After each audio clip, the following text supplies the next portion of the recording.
बिस्मिल्लाहिर्रहमानिर्रहीम। मैं हूं दोस्तों सज्जाद अहमद सज्जाद क्लासिक लाइफस्टाइल से।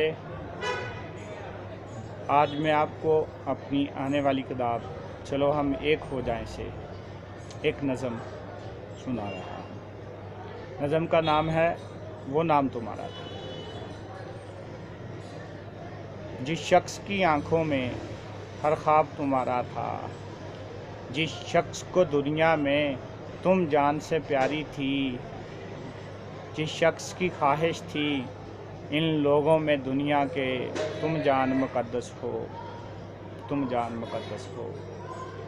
कल उसका जनाज़ा था, हाँ मरने से कुछ पहले उस शख्स ने चाहत से एक नाम पुकारा था। जो नाम पुकारा था वो नाम तुम्हारा था, वो नाम तुम्हारा था।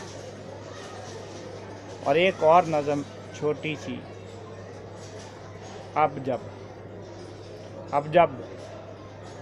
जब मिलने आओ तो तुम ऐसा करना, अपनी आंखें रख कर मेरे हाथों पे कोई वादा करना, सर रख कर झोली में भी दिल की धड़कन सुनना, मेरे आंसू चूमना, चाहत में उन बीते लम्हों का एहसास दिलाना, मेरे सारे ख्वाब चुराना, मेरे सारे ख्वाब चुराना।